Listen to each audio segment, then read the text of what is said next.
Have our military equipment. You invited if me you to didn't speak. have our military equipment, this war would have been over in 2 weeks. In 3 days, I heard it from Putin. In 3 days, this is something Maybe new. less. In 2 weeks, of course, yes. It's going to be a very hard thing to do business like this. Again, I tell you. just say thank you. I said a lot of times to American people. Except that there are disagreements. Welcome back, everyone. I am absolutely shocked with the public shaming of Ukraine's Volodymr Zelensky. Why, you may be asking? Well, because it turned into a personal attack against it by Trump and another associate.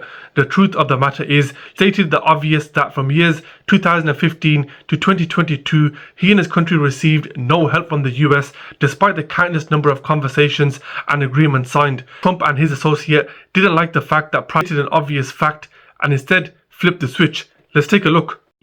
I'm talking about the kind of diplomacy that's going to end the destruction of your country. Yes, but if you Mr. President, with respect, I think it's disrespectful for you to come into the Oval Office and try to litigate this in front of the American media. Right now, you guys are going around and forcing conscripts to the front lines because you have manpower problems. You should be thanking the President for trying to bring an end to this conflict. Have you ever been to Ukraine that you say what problems we have? I have been to. Come once. I've actually watched and seen the stories, and I know what happens is you bring them on a propaganda tour, Mr. President.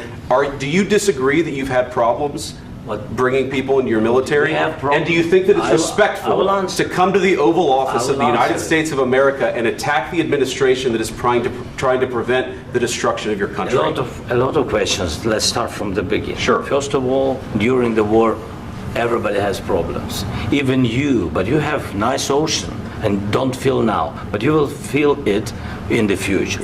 God bless. You don't know that. God bless. You don't God know bless. that. You will not have a war. Don't tell us what we're going to feel. We're trying to solve a problem. Don't tell us what we're going to feel. I'm not telling you. Because you're in no position to dictate that. That's exactly what you're doing. You're in no position to dictate what we're going to feel. We're going to feel very good. You will feel influenced. We're going to feel very good and very strong. You will feel influenced. You're right now not in a very good position. You've allowed yourself to be in a very bad position, and he happens to be right about it. From the very beginning of the war. You're not in a good position. You don't have the cards right now. With us, you start having not cards. Playing cards. Right now, you don't. You're playing cards. Mr. President. You're playing cards. Serious. You're gambling with the president lives of millions of people. You're gambling with World War III. You're gambling with World War III.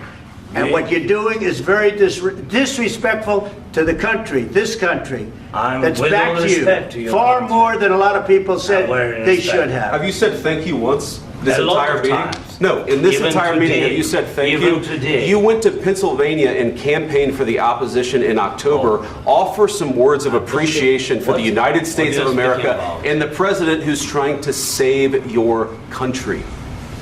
Please, you think that if you will speak very loudly about the war, you can... He's not speaking loudly. He's not speaking loudly. Your country's in big trouble. Can I Wait a answer? minute. No, you've done a lot of talking. Your country is in big trouble. I know. You're not winning. I know. You're not winning this. You have a damn good chance of coming out okay because of us. Mr. President, we are staying in our country, staying strong from the very beginning of the war. We've been alone, and we are thankful. I said thanks you haven't in been this alone. cabinet, You and haven't not been only alone. in this cabinet. We gave you, through this stupid president, $350 billion. You voted we gave for you your military equipment, and your men are brave, but they had to use our military. What about if you didn't have our military equipment, if you didn't have our military equipment, this war would have been over in 2 weeks. In 3 days, I heard it from Putin. In 3 days, this is something maybe new. Less. In 2 weeks, of course, yes. It's going to be a very hard thing to do business like this. Again, I tell you. just say thank you. I said a lot of times to American people. Accept that there are disagreements, and let's go litigate those disagreements rather than trying to fight it out in the American media when you're wrong.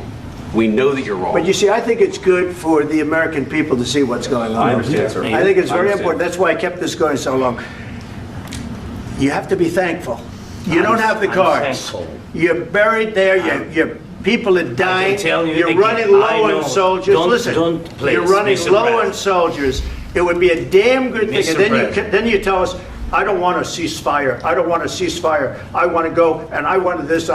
Look, If you could get a ceasefire right now, I tell you, you'd take it so the bullets stop flying and your men stop getting killed. Of course, we want to stop the war. But you're saying you don't want a ceasefire. But I said to you, I want a ceasefire. with guarantees. Because you'll get a ceasefire faster than an agreement. Ask our people about ceasefire, what they think. That wasn't doesn't with matter me. for you what- That what wasn't this with me. means. It That was wasn't with with you. a guy named Biden, who was not a smart person. But this That is was your, with, this that was is with your Obama. president. It was your president. Excuse me. That was with Obama, who gave you sheets, and I gave you javelins. Yes. I gave you the javelins to take out all those tanks. Obama gave you sheets. In fact, the statement is Obama gave sheets and Trump gave javelins. You got to be more thankful, because let me tell you, you don't have the cards. With us, you have the cards. But without us, you don't have any cards. One more question to Mr. Vice President. I'm sorry. It's going to be a tough deal to make, Um, because the attitudes have to change. what if Russia breaks ceasefire? What if Russia breaks peace talks? What do you do then? I understand that it's a heated conversation right now. What are you but saying? what She's if asking, what if Russia breaks the ceasefire? What if anything? What if a bomb drops on your head right now? But they have Okay? broken ceasefire. What if they broke it? I don't know. They broke it with Biden because Biden, they didn't respect him. They didn't respect Obama. They respect me. But what- Let me tell you, Putin went through a hell of a lot with me. He went through a phony witch hunt where they used him and Russia. Russia. You ever hear of that deal? That was a phony Hunter Biden, Joe Biden scam. Hillary Clinton, Shifty Adam Schiff. It was a Democrat scam. And he had to go through that. And he did go through it. We didn't end up in a war. And he went through it. He was accused of all that stuff. He had nothing to do with it. It came out of Hunter Biden's bathroom. It came out of Hunter Biden's bedroom. It was disgusting. And then they said, oh, the laptop from hell was made by Russia. The 51 agents. The whole thing was a scam. And he had to put up with that. He was being accused of all that stuff. All I can say is this. He might have broken deals with Obama and Bush, and he might have broken them with Biden. He did, maybe. Maybe he didn't. I don't know what happened. But he didn't break them with me. He wants to make a deal. I don't know if you can make a deal. The problem is, I've empowered you to be a tough guy. And I don't think you'd be a tough guy without the United States. And your people are very brave. But you're either going to make a deal or we're out. And if we're out, you'll fight it out. I don't think it's going to be pretty, but you'll fight it out. But you don't have the cards. But once we sign that deal, you're in a much better position. But you're not acting at all thankful. And that's not a nice thing. I'll be honest, that's not a nice thing. All right, I think we've seen enough. What do you think? What's huh? this negotiation? This is going to be great television, I will say that. All right. We'll see what we can do about putting it together. Thanks.